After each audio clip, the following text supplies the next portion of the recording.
Hello and welcome to Newsbreak Chats. Ako po si Chai Hofelenia, ang editor ng Newsbreak. Ito ang investigative at in-depth section ng Rappler. Pangatlong episode na natin ito under lockdown. Imagine nyo yon. And sana naman sa Hunyo, hindi na, di ba? You might be wondering, paano nagtatrabaho ang mga reporters kung under quarantine restrictions din sila? Halos lahat kami under quarantine restrictions. Ibig sabihin ba na katulad ng sa ibang trabaho, tigil din ang trabaho ng reporters? Paano ba kumakalap ng balita o naghahanap ng mga storya ang mga reporters na ihahatid sa inyo?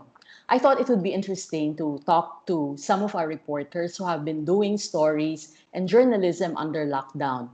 At yung mga na-publish na storya nila were all published under lockdown. So may mga restrictions talaga.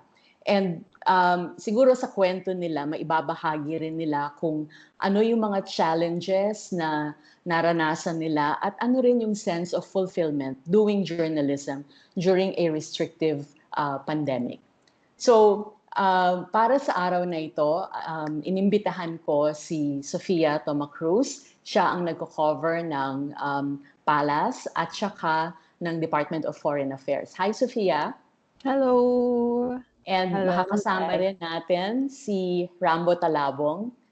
Siya naman ang nagko-cover ng Police, Manila, at kung ano-ano pa. Hello, Rambo. Hello po. And ang pangatlong makakasama natin ay ang tawag namin sa kanya, Justice Buwan. So si Lian Buwan, kasi siya ang nagko-cover ng Supreme Court, Department of Justice, Ombudsman, lahat ng korte, lahat yan nasa ilalim ni Lian. Hi, Lian. Hi. Okay, simulan natin yung kwentuhan. Siguro magtataka rin yung ibang tao, di ba? Parang dapat ang journalists, ang reporters nasa lansangan, out in the field, pero ano ba yung nararamdaman nyo under these conditions na medyo nakakulong ng konti? Sinong gusto mag-start? Rambo. Okay, siguro sisimulan ko na rin. I guess isa ako sa mga reporters na huling sumabak din sa field kasi kinover namin yung lockdown. At sobrang laking pagbabago na nasa labas kami, nasa lansangan, nasa highway, sinusundan yung traffic, yung law enforcement. As in the last few days of supposedly the precedented times, the normal times. At sobrang abrupt lang na nasa labas, tapos biglang papasok, nakakulong lang ako dito sa aking studio condominium. And dito ko gagawin lahat ng journalism. It was such a hard transition. Kasi walang human transmission, but human interaction. at journalism is actually so founded in human interaction, because human interaction is how you get information. Kaya medyo nag-adjust pa ako ng ilang araw, pero swerte na rin tayo, nandito tayo sa panahon na advanced na rin ang technology natin, kaya heavily reliant ako sa gadgets, as I think something that we will talk about a lot in this talk. Yes. Sinong ready next? Ako naman, siguro I would probably the last person you would expect to make the big adjustments kapag na-lockdown, because my beat is heavily reliant on paper. Diba? Like every Tuesday on Bank, you would see us breaking mga advancer info from the Supreme Court. And we do not get that by going to the Supreme Court. Hindi kami papapasukin doon, diba?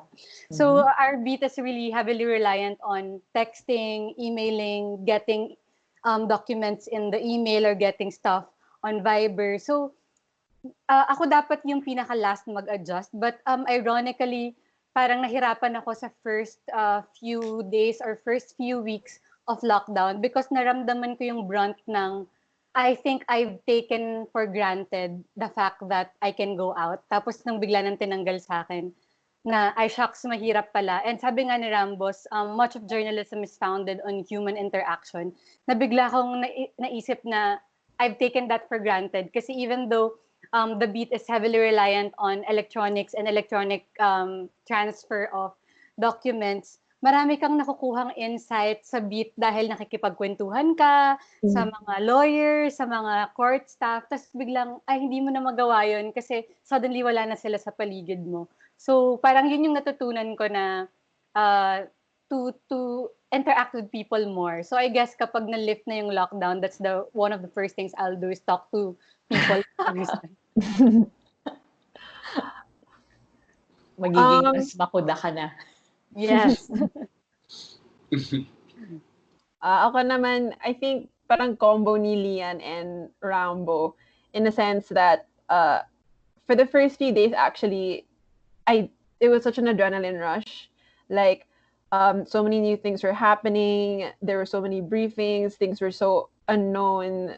Things were just being gradually released, and a picture was forming slowly. And so I think the adrenaline of all of that made it a little bit easier for me in the beginning. Like you just had to move on from one story to the next and from one briefing to the next. But I think like Lian din, I took for granted because the same as Lian, my beats ironically don't have as much face-to-face value, let's say, as other beats. Like it requires a lot of texting of officials, following up. But I think one thing I took for granted was also the fact that sometimes it's really hard to figure things out on your own, or like in a press conference that's in person, let's say, especially in a situation like this that's unfolding so slowly. Like the value of being in the same room as an official, let's say, is I think I took that for granted. Like, oh, I can always just text them. But then I think maybe because of all the things happening all at once, you don't always get a reply right away. And so in the beginning, it was a little bit of an adrenaline rush for me. It was easier because my energy was high. I was moving on from one story to the next. But then later on, parang nahihirapan din ako because I crave the human, that what Ramo said, like the human interaction you get. It's just really not the same under quarantine and lockdown. I'm curious though, did you feel afraid na, wait, it's a unknown disease, palalabasin ba kami ng editors, pasasabakin ba kami? What was the dominant feeling the early days? I think yung editors yung mas takot dahil gusto namin lahat lumabas. Especially Rambo wanted to go out. I remember, I also wanted to go out because I had an idea of a people story. Yun nga kasi nung una parang sabi ko, maybe this is the time that I should do more people stories. Pero that would require me to go out. And I really wanted to go out until you guys had to sit us down and tell us na, okay, unless you have PPEs, and unless it's really absolutely necessary to go out, then only then would you be allowed to go out. And I think we appreciated that so much because we felt that our safety was really valued. But then again, syempre nandun yung requirement na, okay, sige, hanapan mo ng paraan na yung story na yan without going out. Exactly. Yeah. Okay, sige. So, given the restriction, so yun lang, no? Siguro reiterate ko lang din, hindi rin siguro alam nung iba na lahat ng Rappler reporters are homebound sa ngayon, but they have to produce pa rin stories. And editors were really worried na, kasi nga, unknown it's unknown territory, unknown yung virus, hindi natin alam gaano siya ka-virulent, and matamaan ng isa ang dalinong kalat, and meron ding risk to the family, of course. So hindi lang isang reporter yung at risk, but pamilya and community. So we thought it best na to keep them safe for the moment, but at some point lalabas din tong mga to. Okay, so kung ganon, merong ganong restrictions, parang saan kayo nakakahanap ng story ideas? Although nang kukulit din yung editors, pero a lot of the stories come from you So, saan kayo humuhugot ng story ideas? Sophia? So yeah. Well, I think two clear sources for me, at least, in where I get my story ideas is one, just reading other stories also, and I think naturally you find that, oh, maybe that's happening here as well, or it's probably happening to somebody else too, or I want to see how that is affecting like certain people here. Clear example would be, for example, frontliners. You want to you want to know, because each person has a story to tell, right? So you just want to be able to tap into that and know what that might be like for that person. So, and I get the idea from reading other people's stories as well, not just my fellow reporters, but other news sites as well.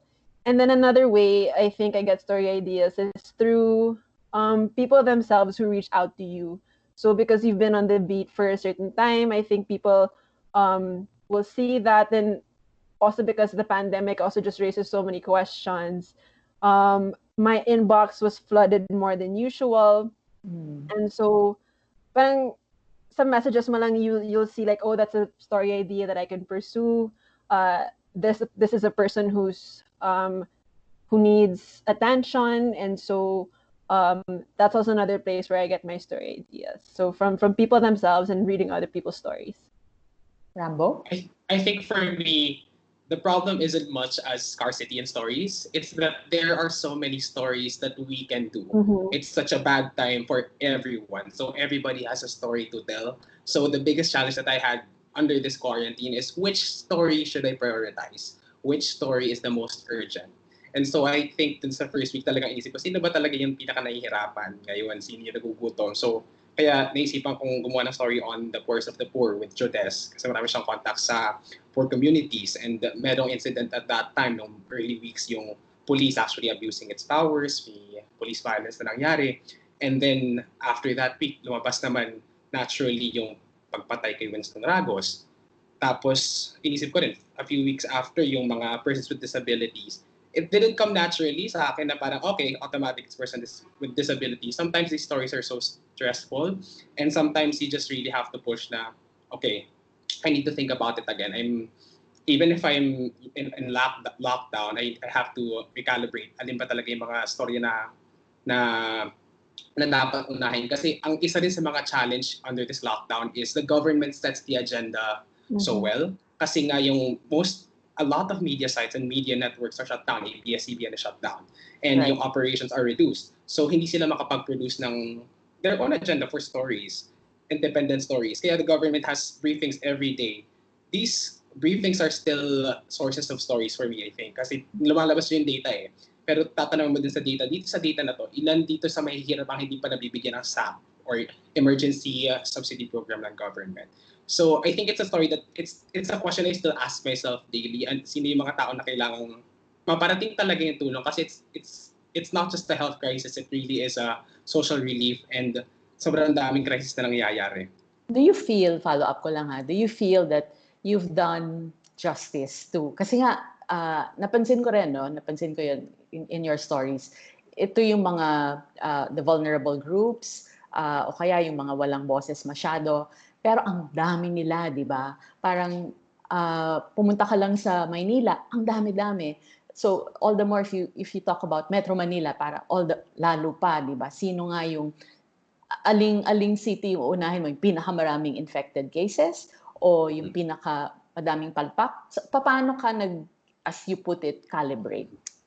Sa palagi ko talagang, hindi ko tanong na tinatanong ko sa sarili ko araw-araw, naggawan ko ba ng hostisya yung storya? Nagawa ko na ba lahat ng makakaya ko? Kasi kung doon sa storya pa lang namin na ginawa ni Judas yung may hirap, madami kami nakausap, madami rin kumakausap sa amin, pero hindi namin pwedeng ilabas lahat, hindi namin kakayanin kasi dalawa lang kami. So kailangan talagang salain. Tapos yung PWDs din, pumasok ako sa Facebook groups din ng mga PWDs, ang dami nag-message sa akin. Kinailangan ko pa talagang isala para wala naman ko kung okay, meron na ako nakausap sa Maynila, sorry po, hindi ko na kayo makakausap. Sa Bulacan, may nakausap na ako, hindi ko na kayo makakausap, sorry po. Pero i-forward ko na lang sa government yung inyong concern. At isasama ko na din sa storya ko yung same struggle nyo. Kahit na hindi ko ma-publish yung storya nila, I will try to find a way to include the narrative, not exactly the details of their story, but the same patterns para malaman ng gobyerno. And I wouldn't know if talagang nakapagbigyan ng hostisya, pero it gives me comfort when they message me after a few days na, nakatanggap po ako ng tulong. O may magme-message sa akin sa Instagram or sa Facebook or sa Twitter na, pwede ko ba mahingi yung contact number nito? Meron ba siyang GCash? Meron ba siyang PayBaya? Tapos magdo-donate sila. I would never know if I've done justice to a story, but I think the only thing that I want to achieve is if I have done everything I can. Mm-hmm. Okay. Let's go to Lian for a bit. Ako naman, I don't know if it was jadedness, but when there were talks of putting Metro Manila on lockdown, number one priority ko agad, human rights.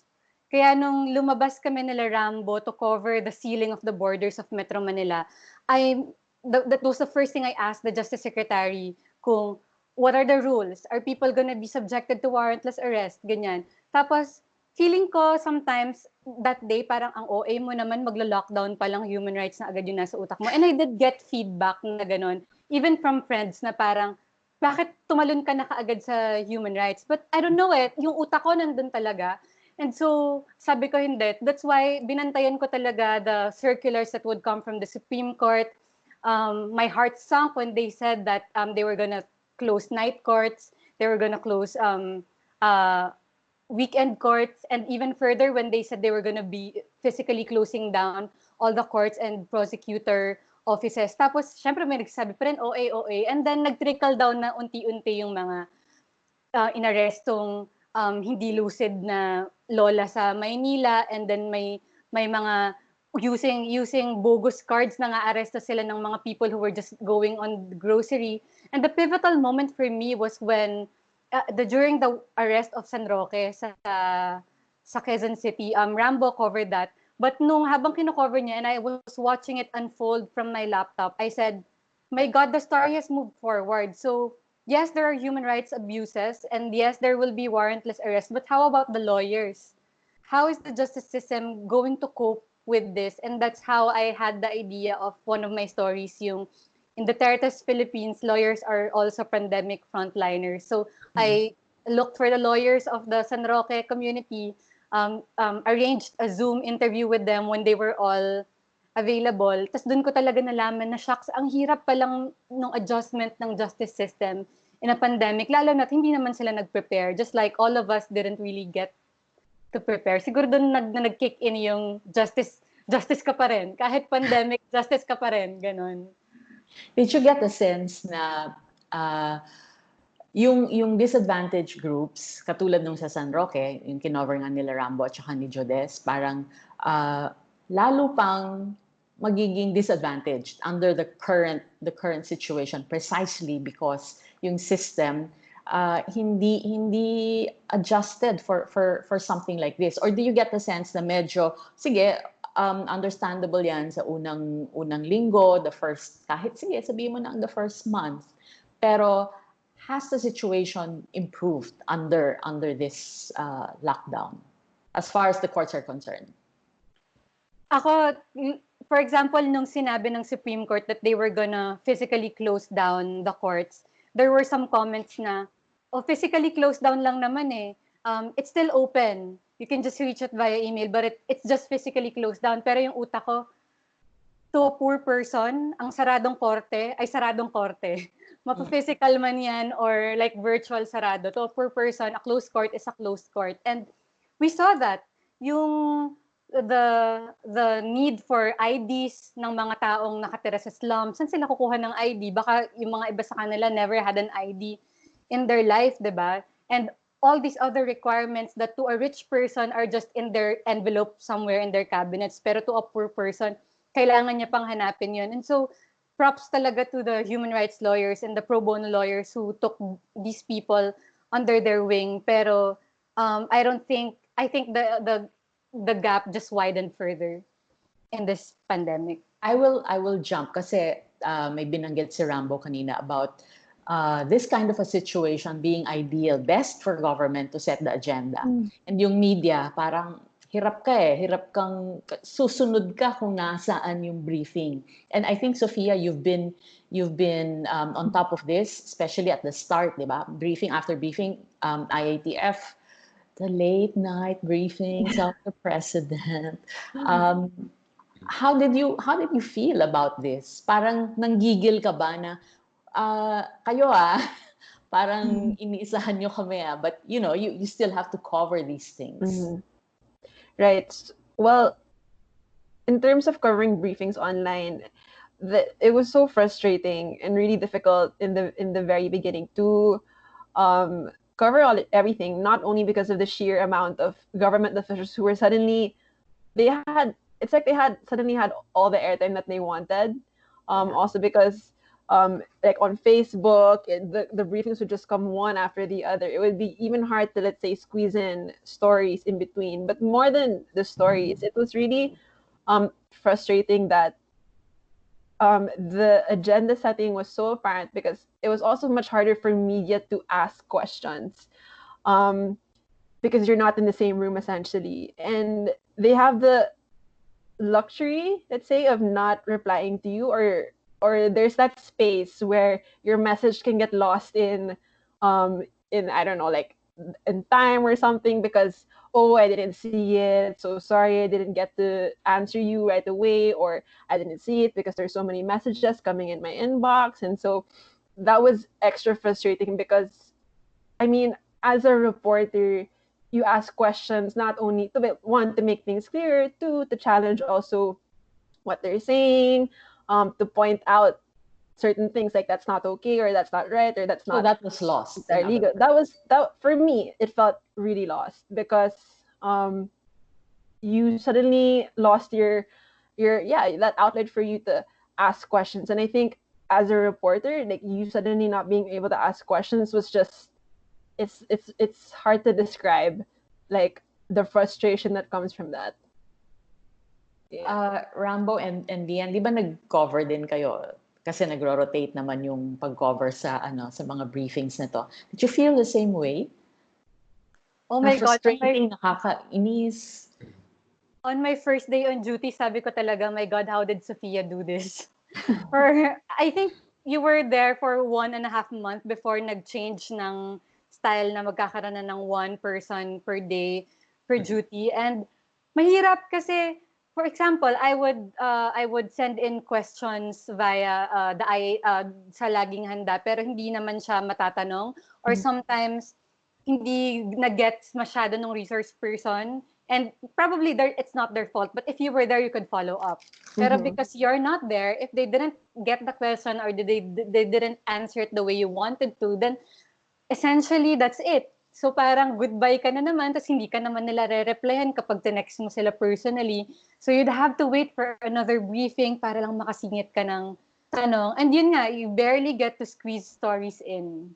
Kaya talagang every Wednesday, I pray sana hindi ngayon maisipan ng Pangulo na mag-speech, please. For me, ang biggest frustration ko nung nag-cover ako nung daily briefing is how the government has been giving its information. Sa umaga, parang morning show type yung laging handa. And then biglang magkakaroon ng briefing yung presidential spokesperson, which is more formal. And then there's a chance na late night magsasalita si Pangulo. So you get 3 waves of information in a single day. For a journalist, normally, di ba, 1 to 2 press briefings a day lang. Don't Pero forget tatlong may beses, DOH ng 4:30. may DOH pa ng 4:30, which is more, as in, mas serious, kasi bibigyan ng numbers, seryoso sila. Pero yung waves of information talaga bagsak lang ng bagsak. Kaya at by the end of the day, punong-puno ka lang na information, tapos hindi mo alam kung anong gagawin mo doon. Matutulog ka na lang, tapos pagod ka. And I can't imagine how Filipinos are taking this information. So challenge din yun sa atin bilang journalists kung paano natin hahawiin yung informasyon na binabagsak lang every day in many waves.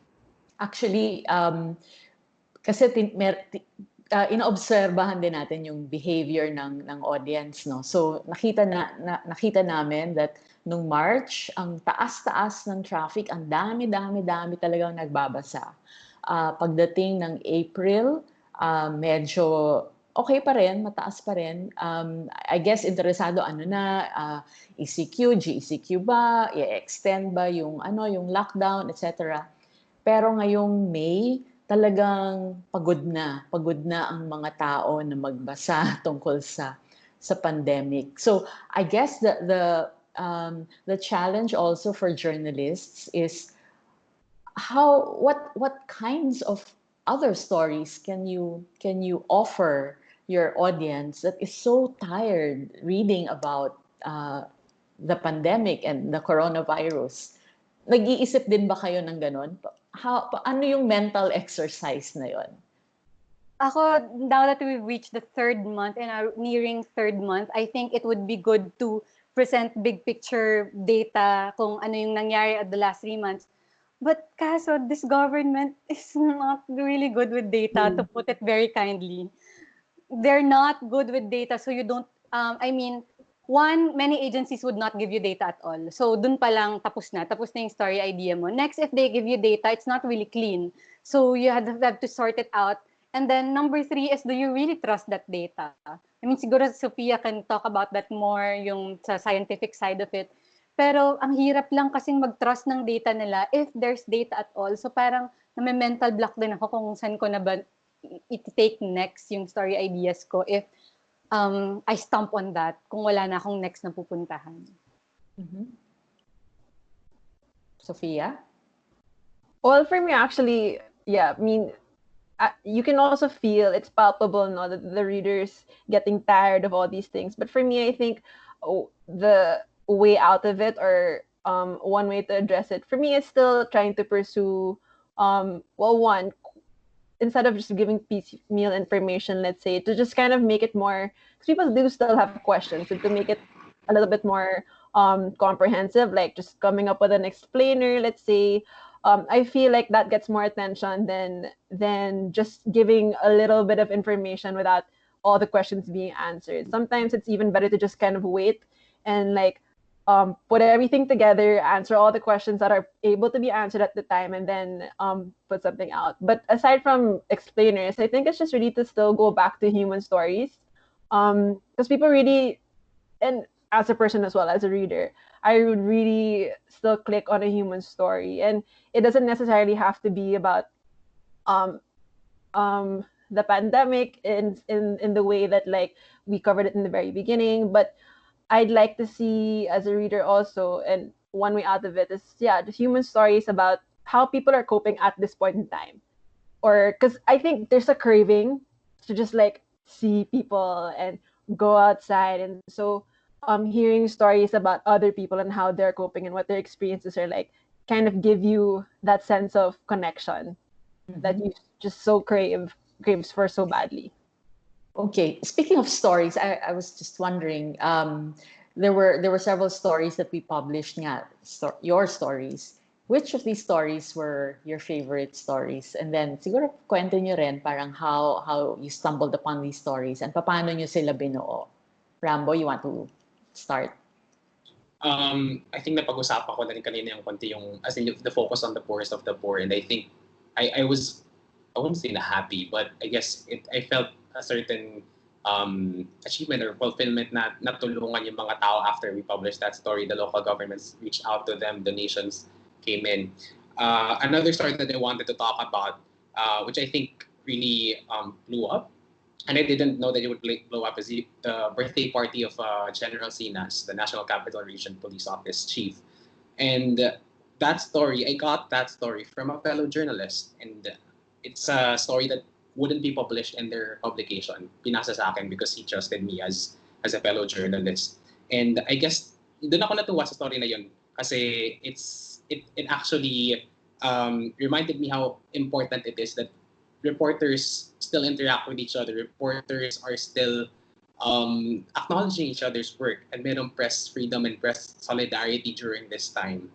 Kaya it's not as much as the attention to that story, but how I encountered that story.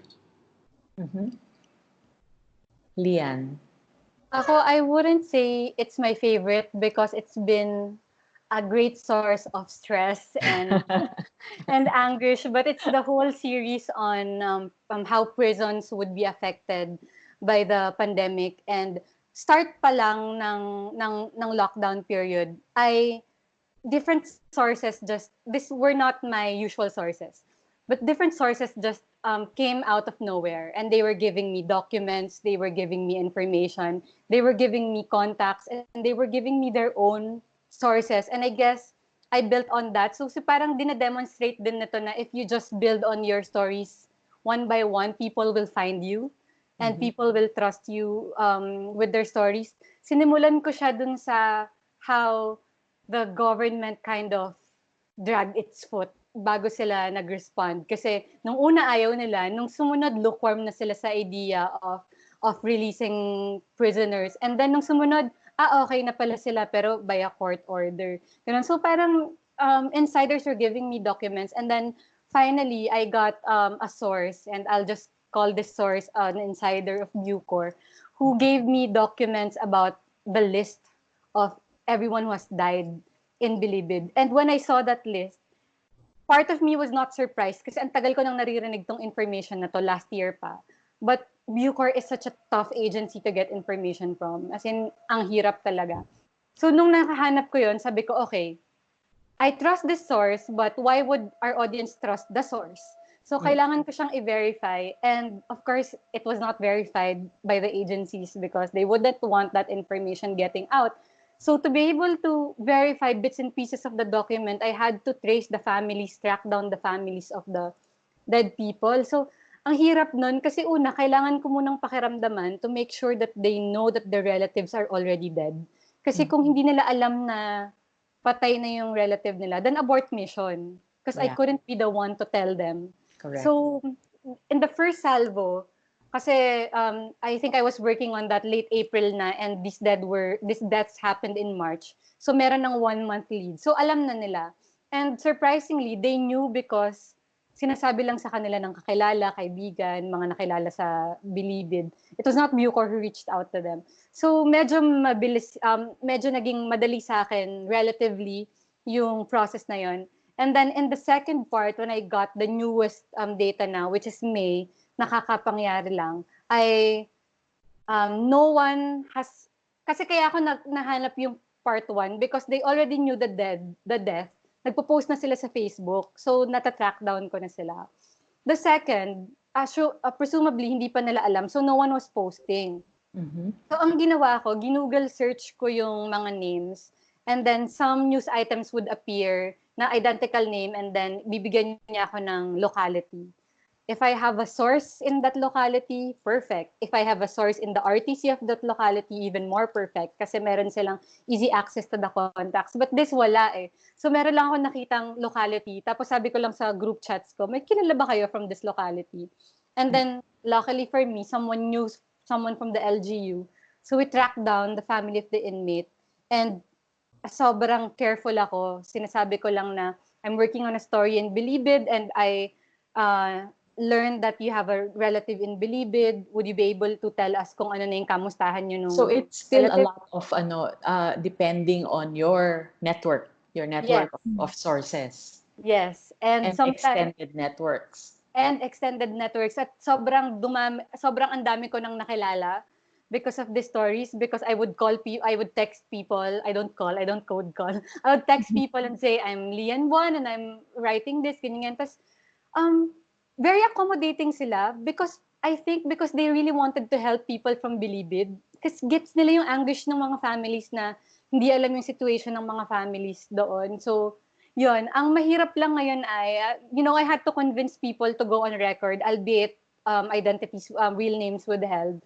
Hindi naman sila masyadong nag-resist to going on record, but they asked, like, bakit? What is the interview for? And I tell them, if we raise awareness, then maybe something could happen. Because I really cannot promise them anything. I'll just tell them maybe something could happen. And 1 month since part 1 was published and weeks since part 2 was published, these people would still message me and ask, may nangyari na ba? And it's just so heartbreaking to tell them, wala pa. And even, it's heartbreaking to tell them, hindi nga ako sinasagot eh. Tungkol dun sa mga concerns nyo. Kahit man lang response on what you should do next, hindi rin ako sinasagot. So, that is very hard. And I have to deal with that every day. People asking kung meron na bang mangyayari, tas wala akong masagot sa kanila. And I guess part of the frustration also and the pressure is kaya siguro nila binigay sa'yo yung detalye, yung information, kasi media ka eh. Yeah. And nandun yung, siguro media ka, mas papakinggan ka. But then as we're seeing, not necessarily the case. Or unique to them because yung mga ibang story na ginawa ko in this pandemic, like yung brothers who were frontliners who were getting fined 5,000 for back riding sa angkas. In just a matter of 1 hour, parang 10,000 na yung pledge sa kanila and the subject even had to say, tama na, kasi nakuha ko na yung 5,000, I guess give nyo na yung ibang pera. Pero dito, like, na-realize ko more and more that people really don't care about prisoners. And yun yung sobrang heartbreaking reality that few people really care about prisoners. Mhm. Sophia or Rambo? Ano yung stories that you wanted to talk about? Mm, Naalala niyo yung kay Ralph at saka yung kay Jodes? right. Yes. Yeah. Yung kay Jodes, it was very unique. Kung if you remember, and parang naalala ko, kinukwento niya last year pa to something on Twitter, I'll Twitter ganyan. Pero something happened, merong source who came forward and then got her connected. And then gumulong na yung story. Rambo, meron ka bang alam na detalye pa? Ano ba yung nakwento ni Jodes about this? So, interesting talaga yung kay Judas kasi we are at a time when people are so deep online. And her story is about the Twitter outer community.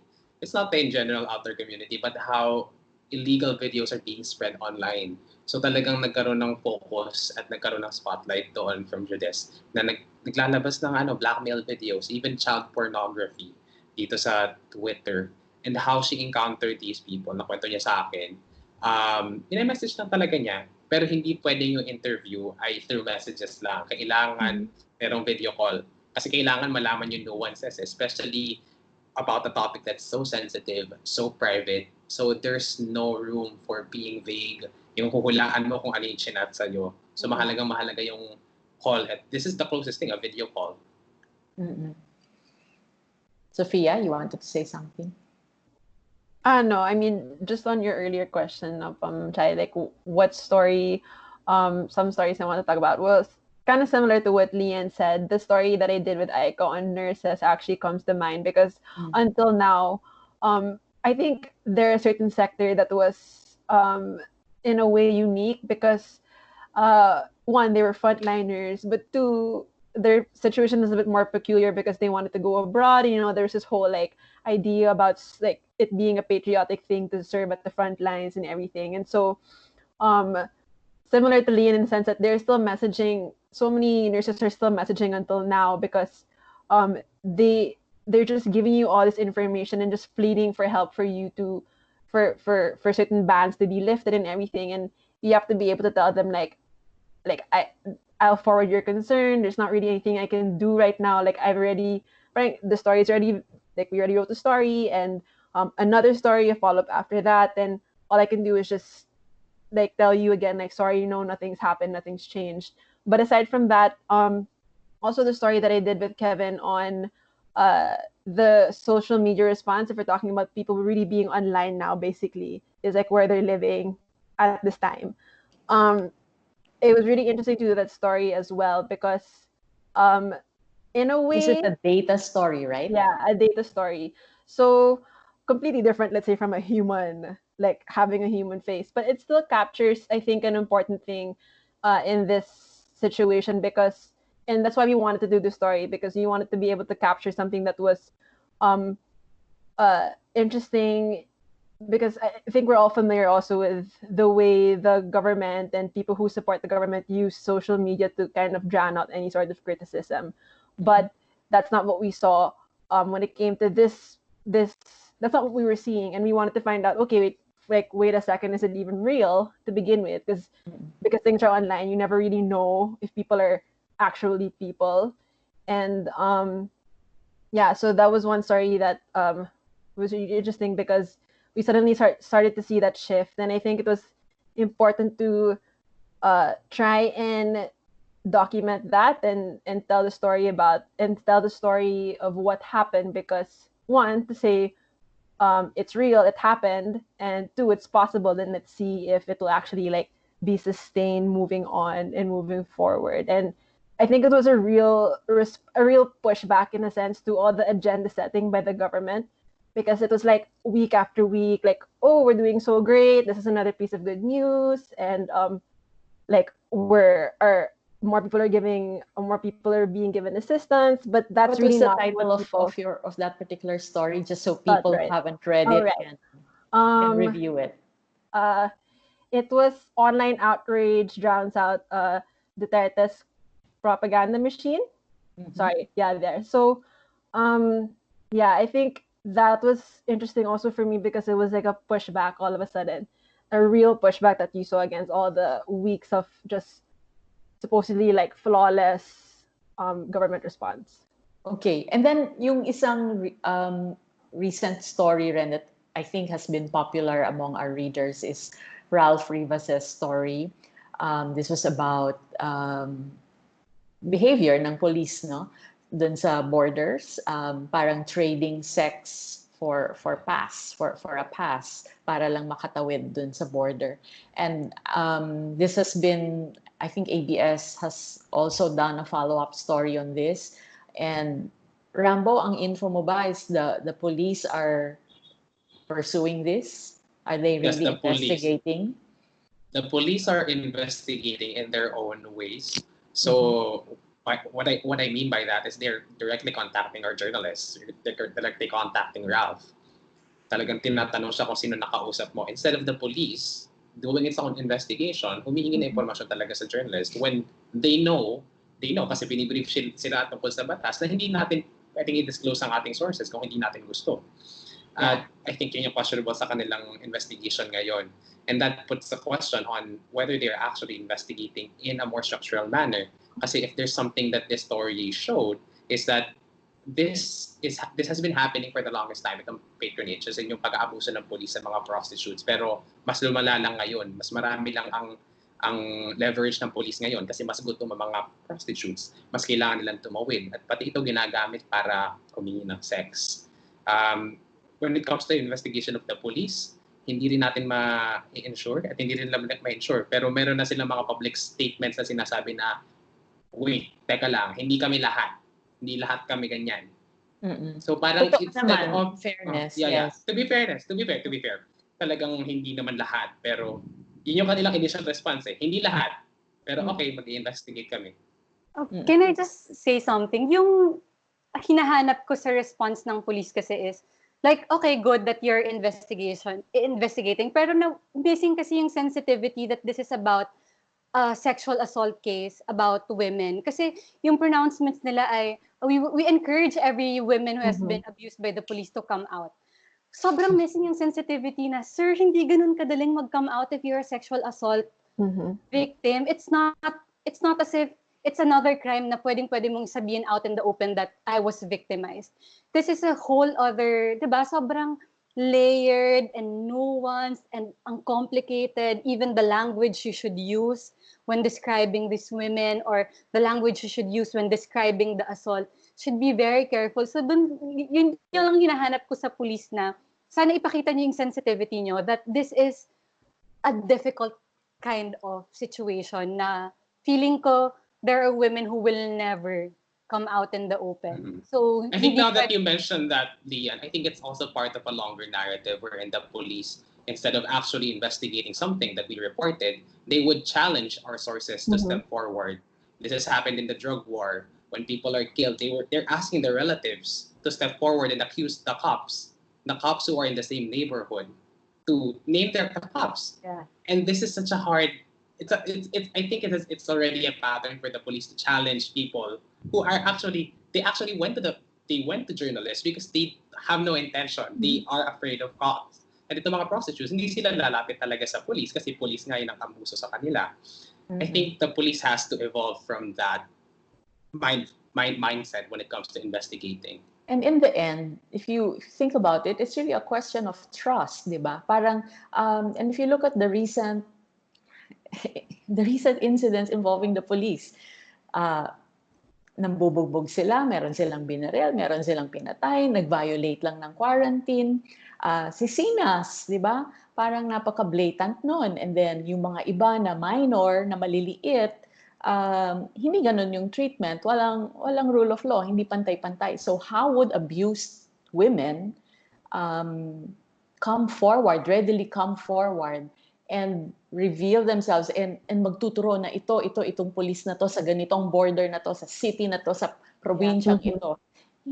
Hindi di ba? Kahit lalo na in this kind of a situation. So yeah, they can probably approach NGOs working with these women, pero hindi to instant, di ba? Hindi to sumbungan, turo-turo na right away dadamputin si ganito because accused, and then whoever was abused will be the complainant. Hindi. And Ma'am Chai, can I just add that also, if they find it in their hearts to file a case, there is a great likelihood na hindi rin naman mako-convict of rape because our laws are very, parang there's a great likelihood that the court will find that hindi ka naman kino-coerce eh. In fact, you admit that you sell you sell sex. So why is that coercion and why is that rape? In my mind, the most that these cops can be punished with is an administrative punishment, like gross neglect of duty or whatever. And to the woman who is abused, I mean, is that ever gonna make up for the trauma na tinanggal siya sa trabaho? And she's probably gonna be just transferred somewhere else. Wala rin naman siyang makukuhang criminal justice. So, ang hirap ng kasong yon. Yeah. Okay. Balik lang tayo dun sa briefings kasi yun yung siguro we feel so very strongly about these stories kasi nga gut issue siya. Ito yung hindi madaling gawin under the current circumstances, and normally, di ba, kung ang dami mo nang binuhos and then high risk din yung storya, yung fulfillment mo na lang is yun nga, yung sabi ni Rambo kanina, na sana makatulong, sana merong aksyon na mangyari. Pero we're not seeing enough of that now. Doon sa briefings lang, from a recommendation point of view, ano yung prescriptions ninyo? What do you want? What kinds of changes do you want to be seen para lang to make our jobs easier? And the job here is not when I say easy, hindi yung parang hindi na kami mahirapan, but it's more of facilitating the transmission of correct, accurate information to our public from government officials. Ano ba yung nakikita ninyong dapat na baguhin? I think for me, broadly, under this pandemic, the government officials have this mindset where the press has to be their megaphone, that they have to use the press to just use as an announcement tool. Kaya kung ang mga journalists nagtatanong ng critical questions, ang sumbat lagi, nasa crisis tayo, hindi kayo nakakatulong sa bansa. Ginagawa na namin lahat na kami ginagawa, pero kayo, pinipigilan mo kami. May ganong attitude ako nakikita paulit-ulit sa mga briefings, sa mga opisyal na meron tayong reporting na critical, and ang kanilang ginagawang scapegoat ay mga reporters. At ang kanilang inaatake mga reporters na, I think si Harry Roque nag-attack sabi nun sa CNN reporter na you're not doing a service to our country. I think that's such a powerful moment na hindi dapat mangyari sa briefing or kahit personal na hindi national TV. Na pinabastos sa mga reporters. Kahapon din ata yung kay Senator Dick Gordon at saka kay Connie Season sa GMA. Inaway kasi critical yung questioning. It's not as much as yung mismong agenda, but their mindset when it comes to it. And I also see a problem with how they package the laging handa. Para siyang morning show na, ito ang ginawa namin ngayong araw. Yay, yay, yay. Happy, happy. Ito. Kakausap tayo ng isang tao dito sa probinsya to. Kamusta dyan? Kapasok tayo dito sa walang sobriety. Because when you watch press briefings from other countries, seryoso talaga sila. This is what we have. You can ask us anything. Pero yung packaging ng laging handa, it doesn't sit well with me. Kaya merong mindset na itong morning show na to ay dapat happy tayong lahat. Kaya ako nagtanong ang reporter na, Sir, merong problema dito sa lugar na to. Parang, basag mood ka naman. Pero hindi kasi we're in a pandemic, so we really have to ask the hard questions because this represents a lot of people who are struggling. Sophia? Yeah, no, Any just ideas? Yeah, saying, well, I think one thing really is to just have greater time for more question and answer, and just being as an official or as the government, just being a little bit more open to receiving questions. Because, yeah, I mean, of course, there are questions that need to be asked for clarification, but also at the same time, just questions, not all, this exactly what Rambo said, like not all questions are the questions aren't harmful. And if you feel critical about it, like it just needs to be you. If for me, I mean, yeah, just need to be able to foster that relationship where people are in a pandemic, they're trying to navigate things as um, as easily as possible. It's a hard situation for everyone, and it's not this combative relationship that should take place. You know, just fostering that and being, I think that being really open to more questions. Mhm. Lian, meron kang dagdag? Ako, feeling ko they should just go back to sticking with their turf. Kasi ang nangyayari ngayon, people ask different questions to different people. Kaya tuloy, nagkakaiba-iba sila. So, we saw the disconnect between yung testing statements ni Secretary Harry Roque that the DOH had to take back and then he had to walk back on that. Later on, sa akin parang, dadali rin naman yung buhay nila eh. If they should revert to any health question should be to the DOH, any justice question should be to the DOJ, LGU question should be to the DILG, and then everyone who's not involved in that should no longer answer questions about that. But saying that, mapipilitan sila na magkaroon ng greater transparency per department. And I think that's what they're avoiding. Kaya pinapasa nila lahat sa Malacanang. Because, I mean, let's admit that magaling sumagot si Secretary Roque, whether or not you like the answer. Parang he does his job as the president's spokesperson.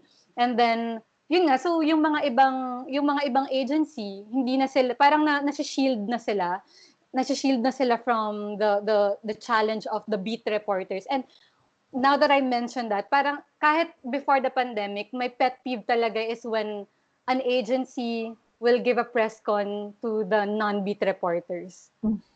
Kasi pag hindi mo beat reporter yung kausap mo, there are less likelihood na matatanong ka nila sa nitty-gritty and fine print of the details. Right. Kaya dito rin, kasi di ba, kunwari parang I think the health reporters are itching to just go face-to-face with Duque and ask him all the questions. Pero hindi, si Duque pumupunta sa Malacanang. So, gets mo, parang I think the agency should revert back to just facing their own beat and answer questions within their own jurisdiction. Parang hindi na rin magulo. Tsaka parang wala na yung laging handa sa umaga.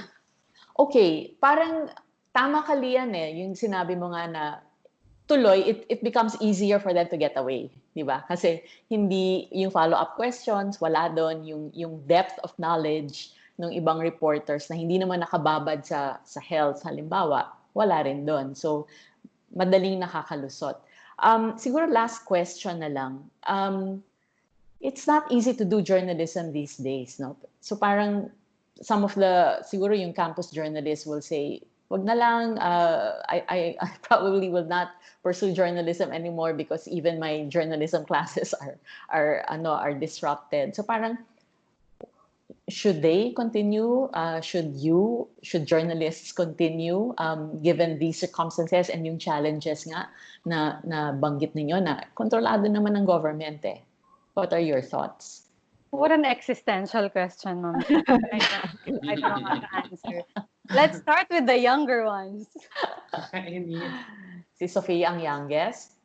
No. It's me. Okay. Okay, game.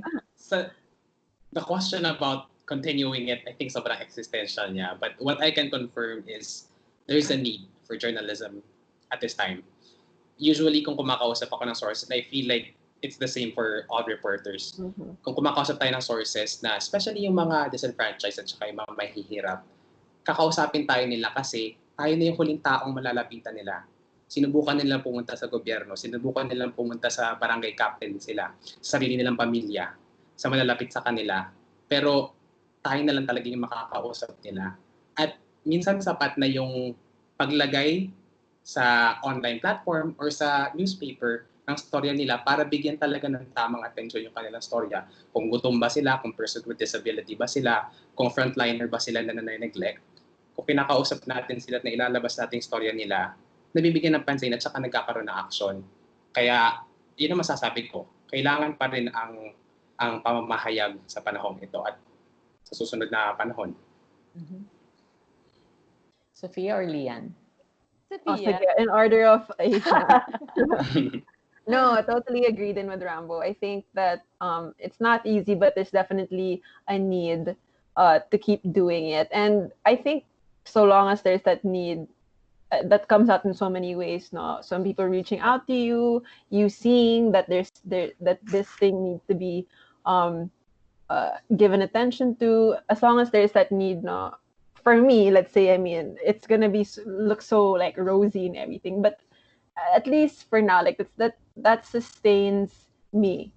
And as long as there's that need, wala, you can't turn your back on it, and you can't not answer that need, or at least try to answer that.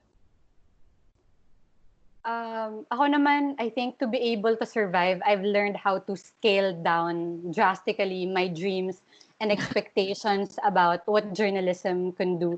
I mean, I think there's been a lot of testimonials about the power of journalism, the power of telling stories. But feeling ko kung yun ang expectation ko sa sarili ko, I will give up every night. So I have to simplify it na you probably won't change the justice system tomorrow or the next month or in the next 10 years, and you probably won't be able to do anything for 100 people, 20 people, 10 people. So my mind is just what can you do for one person today?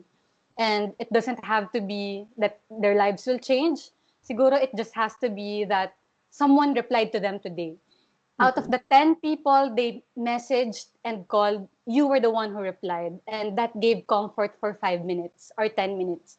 And I have to find satisfaction in that, or else, like, hindi ko alam kung hindi ko alam kung paano ako magsusurvive. So, ini-scale down ko na lang yung expectation about what I can do with journalism. Thank you very much, Lian. Thank you very much, Rambo and Sophia. That ends our depressing, inspiring discussion on journalism, doing journalism in a pandemic. Mahalaga talaga that reporters continue doing what you're doing, what we're doing, and those who want to be reporters, dapat ipagpatuloy pa rin yung dream na yon, because more so now, in this kind of a critical situation, you need reporters, you need the media who will be giving you the real score on what's happening, especially if your life is at stake, if your survival is at stake. You need to make government accountable. You need to make people be responsible for what they say. And yung media yung gagawa niyan, yung media yung maghahatid ng balita. Siyempre, hindi naman perfecto ang media. So, kung nagkakamali kami, sabihan nyo rin kami, and we're open naman to criticism also and to corrections. But thank you very much for joining us. This is another edition of Newsbreak Chats. Next month,